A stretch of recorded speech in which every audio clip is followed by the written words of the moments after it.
All 260 employees of gold and platinum miner Sibanye-Stillwater, who were trapped underground, were safely returned to the surface on Friday night.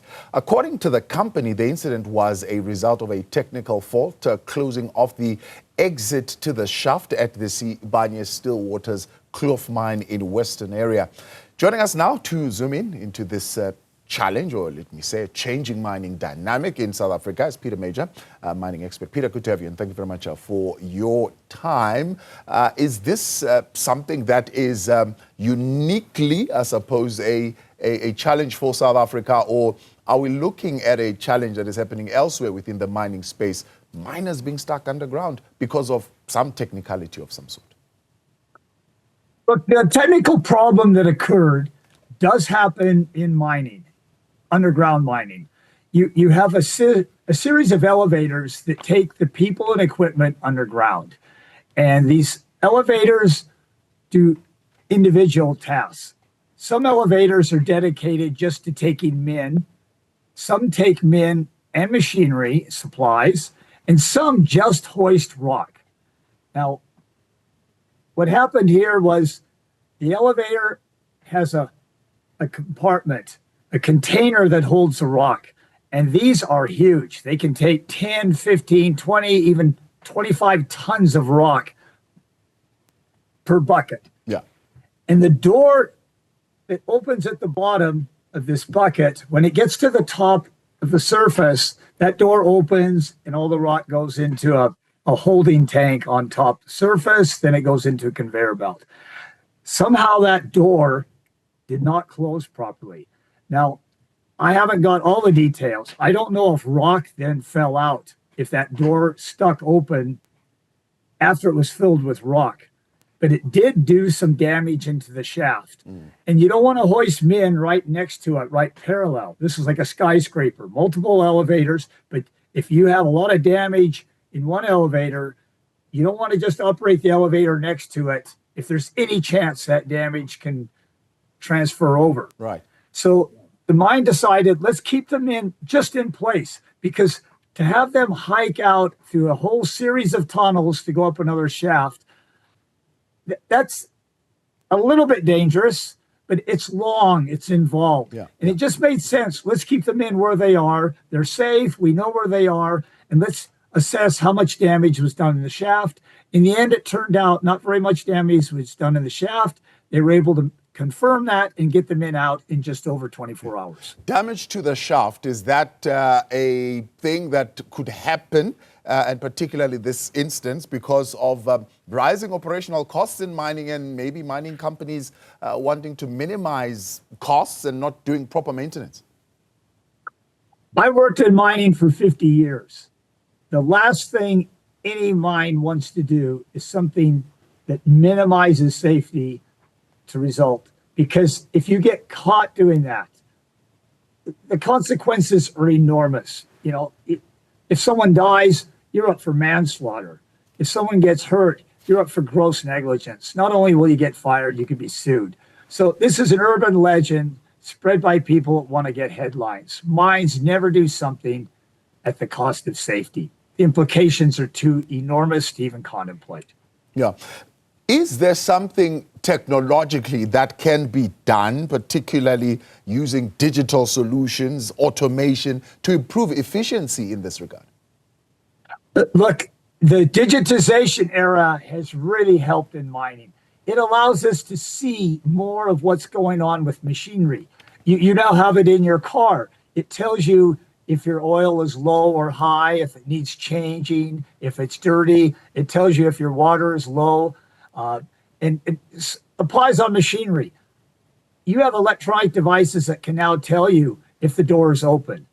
And you can have devices that might even lead you to find out, why is that door open? Why did it not close? So it is helping all the time. One of the many reasons our accident rate continues to fall. The world over, accidents in mines continue to fall because of digitization that allows us to see and know what's going on with all these components. Yeah. And to your understanding, is South African mining companies, I'm talking here in particular, are they one of those companies that are leading in investment in as far as that kind of advancement is concerned? No, unfortunately, they are no longer leading the world in that investment.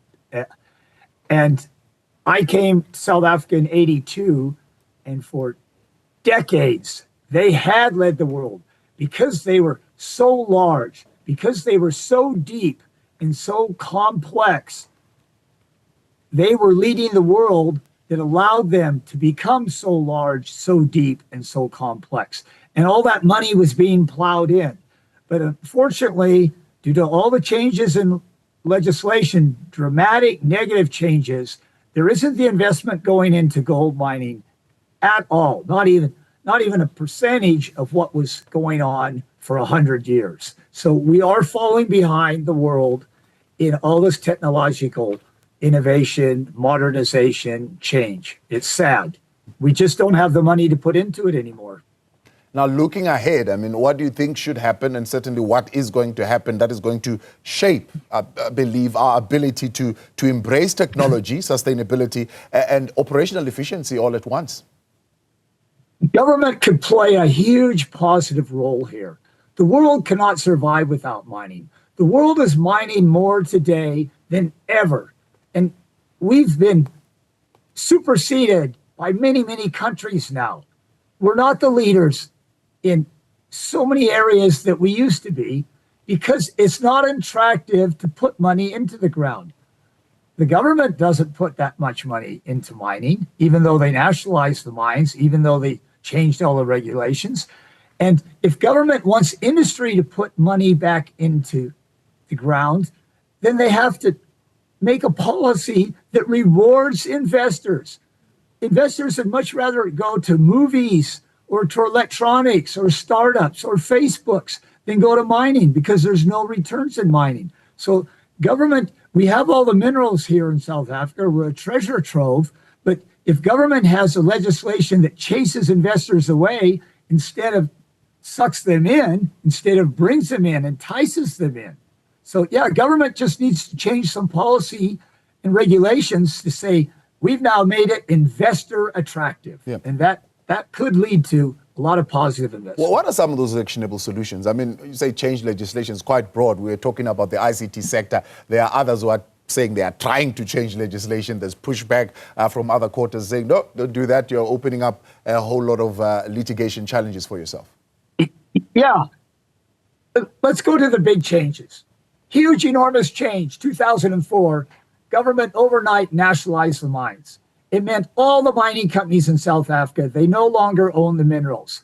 They had put billions of dollars into those mineral deposits. They built billions worth of infrastructure. They employed 550,000 men just in gold. Overnight, all those investments were worth zero.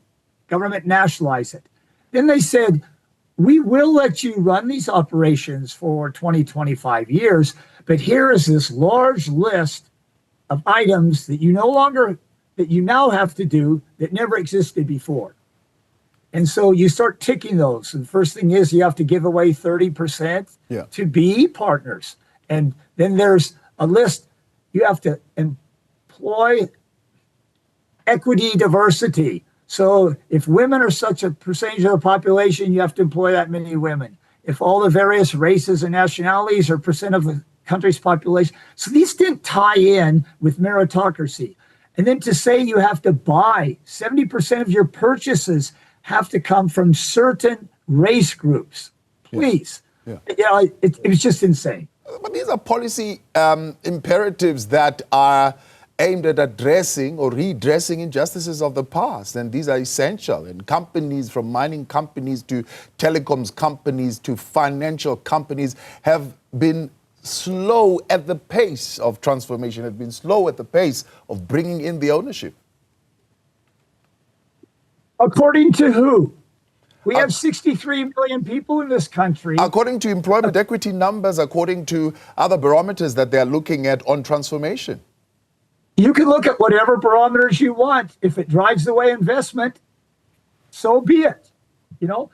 Investors require rates of return.